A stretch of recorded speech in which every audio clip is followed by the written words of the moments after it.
mày phani pipang ra imbun sang ke mày dung thang hang klem thư ra đây mày bốc lum ta kata lại tiếp lệ tông pung luyện nuôi chúng ta lăng phải hình lút lại phải hình bờ la này xăm ta lăng là ta cặp thâu bạc nát nhưng bây cái lại trúc lần chặt na đảng cộng sản Việt Nam nhưng bây lại khá hana bun sang đây gara pung chứ bây tu dua gara pung nên ai nhận lại này vật cò hạt ít ta cái xem lăng này ta lăng mà sơ cả trong việc thổi giống một sáng những ta lăng lại bình duyên này nhưng mà những gì cái lại bộc học toàn nhưng mà những gì cái lại nuôi buôn sang ô cào duyên ra này là những gì mà làm nông bông hoa nên cất lại nông bông hoa này tôi vô luốt cái mày lệ rồi về duyên lại tiếp duyên lại hàng trình chơi đẹp nào là như phá ra lại tiếp đây gà ta thâu đầm qua lọp na thâu ta lại bóng với chân ninh với duyên như thâu mà như thâu duyên nó là lúc duyên đừng đã là lò này nhật trôn ở đây lần chặt được người là lưu của bạn thì gì vẫn chặt được bị sẽ mà gì lưu mừng lệ duyên cái gì những gì bắt hồng nâng bằng hậu nhiều tiếp thì nhiều lại chọt hạt tiếp có ta lấy bằng họa bằng thành phố thị trấn thành thị đó lại nhà tiếp bằng lại bằng bánh cúng lấy bằng tội hem bằng nó có lại sẽ nhắm mút vấn đề như nó buộc nem bằng nó như gì nó là chiến lược Mỹ nó lại mong niệm nắp tạo buộc mình còn dần này rất nhiều hụt mạng cầm nhiều bà do nó hạt thế khoa Mỹ pro tổng thống Donald Trump nó lại mày càng tạm hàng là dịch lệ về là bốn sang là lăng hạt thế đâm nách khoa Mỹ nhiều mạng pro bởi thâu dần như hil mạng tổng thống Donald Trump như hil mạng này chơi về ủng hộ tổng thống Donald Trump này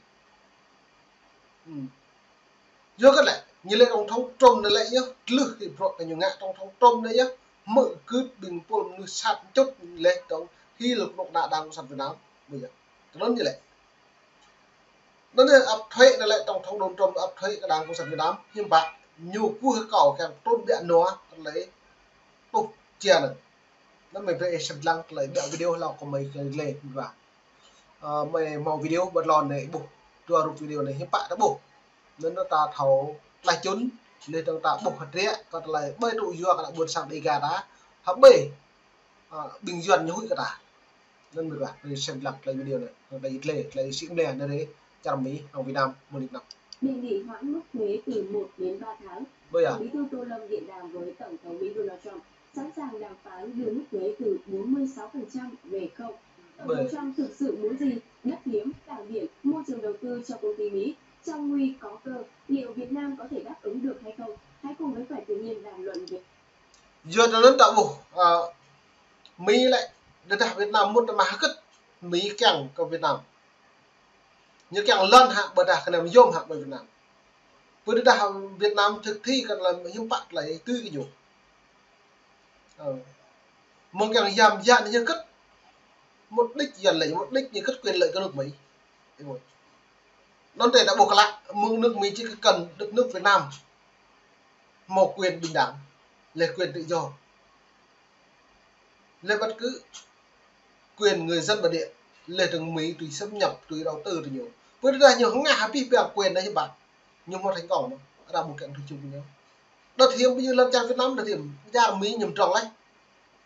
nhiều càng là này bất cứ lần trang bảy luôn lần trang không tọa lựa cũ làm trang cũ luôn tôi nước Mỹ bây giờ như đó lần Thụy Điển Miến Điện lần Miến Điện nhưng một lần Mỹ mẫu lần Miến Điện xâm Mỹ xâm nhập lần lùi tội lần xâm Mỹ lại nhưng không lựa cũ của quân lần lại nên Việt Nam này là đảng cộng sản Việt Nam bây giờ hiện nó có tài nhiều mong miền Bắc một quốc đi nhật trôn bắt ai như vậy xâm nhập bắt ai lên từng lần có tài bố mà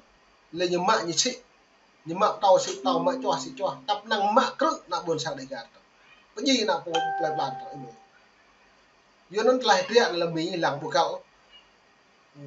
lên từng thật thiện Mỹ tổng thống Donald Trump lại nhiều mạng pro hàng lại lần chặt bởi lời chọn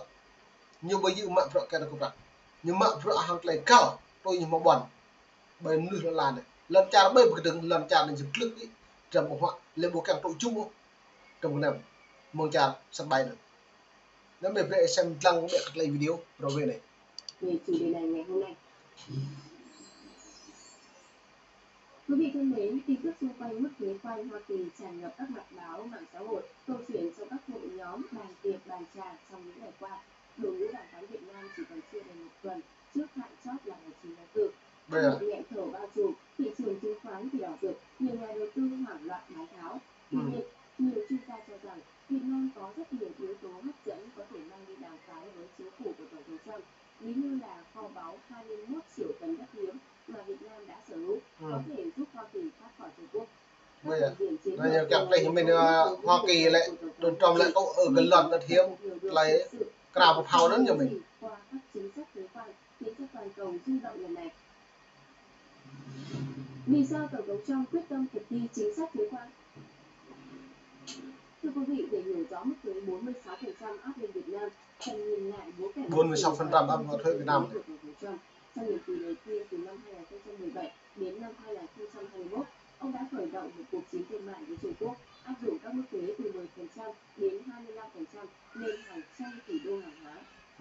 Hàng trăm tỷ đô ấy, và ta lại trong cái làm được. Mà còn nhằm giảm thâm hụt thương mại, điều mà ông Trump thường xuyên gọi là kẻ thù của nước Mỹ. Khi trở lại gặp Bạch Ốc vào năm nay, năm 2025, ông dường như quyết tâm mở rộng chiến lược ra toàn cầu với khái niệm thuế quan đối ứng, tức là áp thuế dựa trên mức độ mà Hoa Kỳ cho rằng các quốc gia khác đã gây bất lợi cho mình. Theo tòa Bạch Ốc, chính sách lần này chia thuế thành hai nhóm, mức cơ bản 10% áp cho tất cả quốc gia và mức đối ứng cao hơn dành cho những nước bị coi là vi phạm nghiêm trọng về rào cản thương mại. Với Việt Nam, con số 46% xuất phát từ mức tổng thuế và rào cản được Hoa Kỳ tính toán là 90%. Nó là địa tổng thống Donald Trump nhưng mà rõ này là áp thuế lần chặt bảy tôi nghe lập hiện lên trường hiếm bảy lần chặt Mỹ như chẳng chịu lập hiện nó đã bổ luôn ta rồi đáng cộng sản Việt Nam đã bổ hiếm bảy đáng cộng sản Việt Nam đã nhiều bổ máu đa có nhiều lệch luật dân sự, luật tôn giáo này, luật bình đẳng này, luật thông tin này, luật như giáo tư nhân bổ mẫu. Cho nên chum hadiah kata là cara bổ năng thông học tí là thông tin. Cả này đồng Nam Á này là hầu nhất Trung Quốc như Việt Nam.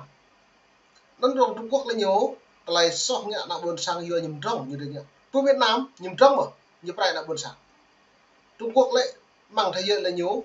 Đứng thứ hai còn là nổi lù. Hai đây những cái sát vô đây đúng không? Sát nào buồn sang độ lù đi. Một ví tổ chia cả nhiều. Nó nhiệt độ đi thế nào? Với đối với Đảng Cộng sản Việt Nam thì bạn nhung ví dụ nó nào buồn sang nào bên sang mất lòng tin về Đảng, nó rất nhiều chuyện nhận rồi. Mới mất lòng tin về Đảng, càng mạng ngăn cần mò lòng ngăn đúng không? Cùng cô prak cần mò prak đúng không? Lên thằng nhu prak ai đi cần mò đúng không? Vô cái lại thằng nhu một cô không biết ôi gì. Và hi là cả trâu không được nhiều ngạo prak đang được nhiều mà, có gì đang được nhiều mà. Thế bạn lại giữa đất này là Việt Nam hàng này là nhiều mong muốn hàng này là cơ hội cả nhiều rất mong manh nhiều vàng Hoa Kỳ hàng này bài chơi tổng thống Donald Trump hàng này buộc thì nhiều mạng ngàn hàng Việt Nam bập nhỉ mạng ngàn của Trung Quốc Campuchia lên tướng có trả lời đúng trong địa cờ địa tổng thống Donald Trump áp thuế các nước vi phạm bộ luật nhân quyền này đến đó bộ lệ trả lời làng một nghèo bịa đối tượng làng xăm mức chỉ cơm trả lời tùm nếp đối tôi Trung Quốc hay này giải tán đi công ty tập năng chi châu công ty tôi mừng ra được rồi lên thông đặt lên là buồn sang mạng của công ty nó bùng một lão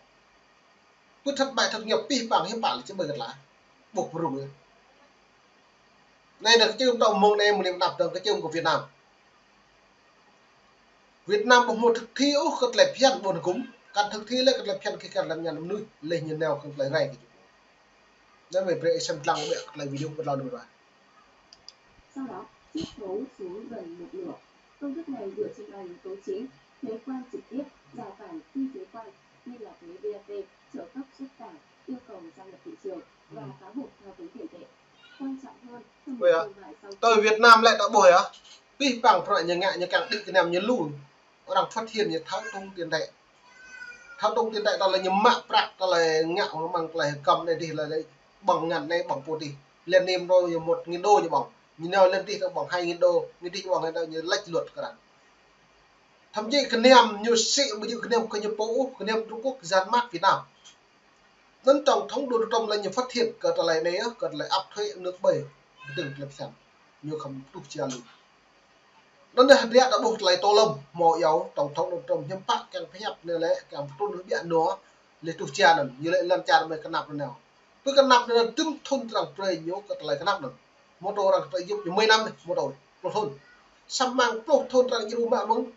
tüm thôn nhớ nạp plot thôn là nhiều một họ đi bia nó cứ lệ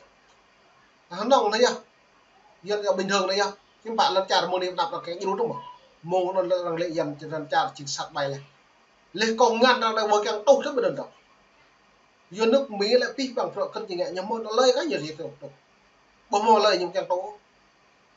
chỉ để làm một nghe cái nhiều thôi bộ mò nghe một càng thôi đối với đảng cộng sản Việt Nam Mỹ tôi mượn một lúc lâu thì tôi đấy như giờ tôi cái là chất độc mây cam